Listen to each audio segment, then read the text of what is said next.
Okay, I like to walk and talk, and so I'm going to undo this. I think if I stand in one place, I just get a little monotonous. Thank you, boss. Okay, so definitely appreciate all you guys coming out to Tech Reckoning 2015. We're definitely honored to be provided the opportunity to sponsor here at John's event. I actually know John from my previous life with a lot of the work that I did with VMware and vExpert community blogging and whatnot. So what I'm going to talk about today is a little bit about my background, my role, and how I got where I am today. And my role at SimpliVity is I'm one of the directors in the office of the CTO, and my focus is on external strategies around technology. Right? And I'm going to give you a little bit of story.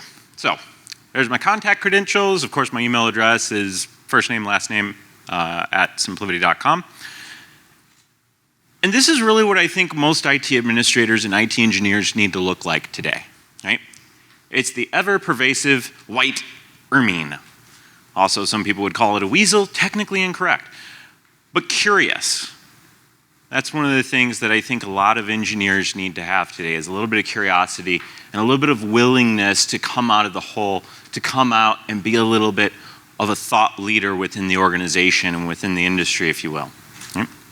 So, it was back in 2011. I was working as one of the lead VMware architects for a VAR, for a reseller in the kind of SoCal area called Trace3. And I had an opportunity to go and meet with our CEO. And our CEO is a very gregarious, kind of boisterous, fun-loving guy called Hayes Drumright, for anyone that may be familiar with him. And what I told Hayes was that, Hayes, I think as a reseller, we are on the perpetuated path to destruction. Right? What I told him was, Hayes, I hate to tell you this, but I think if we keep doing what we're doing today, we're skating to where the puck is, not to where the puck is going, as Wayne Gretzky would say. So what I said was, I'm going to place a bet with you, Hayes. I think in 5 to 10 years' time, there's only going to be 3 things that you can sell to the IT data center. Right? And this is where we're going. What I coined the 3 S's to my CEO back then. And it basically was, you're going to have servers, you're going to have software, and you're going to have services. And that's going to be entirely it. And my very, very knowledgeable CEO goes, well, Adam, what about the firewall? Fast forward 7 months to VMworld, and I am presenting content on stage at the general session talking about vShield. How the firewall is now moved from the perimeter and it's now part of the hypervisor and it's just software and it's the next great thing and you can do all these cool fun stuff with it. 6 months, firewall gone. Well, Adam, what about storage? Well, fast forward about 2 years and I jumped ship from Trace3 to join SimpliVity in the hyperconverged space. Storage, servers, all wrapped into one, right? He goes, well, okay. What about networking? You still got to have a network. You still got to have routers. You still got to have route switch. Well, a couple years later, what do we see? We see Nicira. We see the NSX acquisition starting to break down the barriers for routing and switching and network topologies.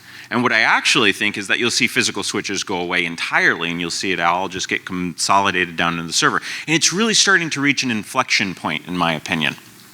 All right? So the question becomes, what are you focused on today? I think a lot of IT administrators traditionally kind of got pigeonholed, and what we did was we said, I'm going to be a guru in virtualization. I'm going to be a VMware guru. Or I'm going to go and I'm going to be a guru in storage. I'm going to be the SAN expert.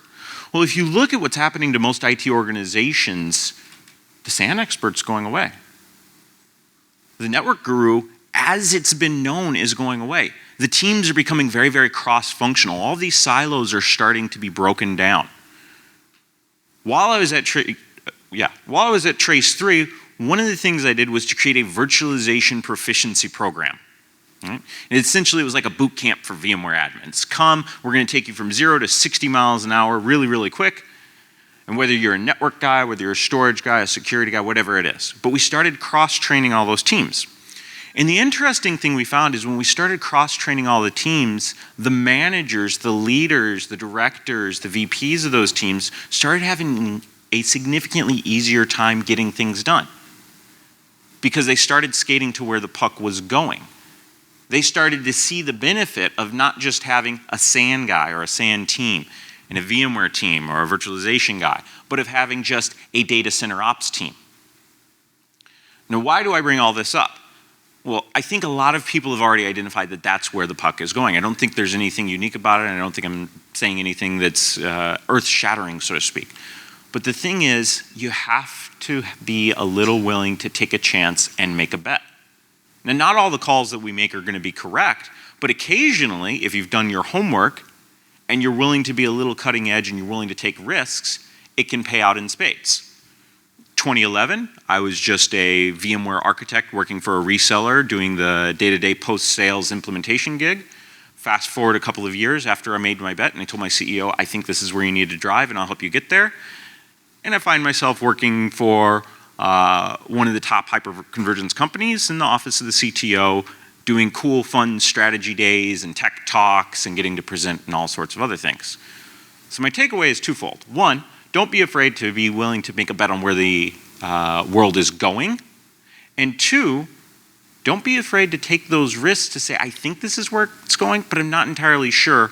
What do you think? It's all about open, honest communication with the executives on your team, with the rest of your team members around you, to try and get your organization or your customers, or even yourself, to what that next iteration of technology is going to be. Right? So with that, I definitely appreciate all you guys coming out. Thank you for coming to Tech Reckoning, the first in the 2015, and I will turn it back over to John. Thank you very much.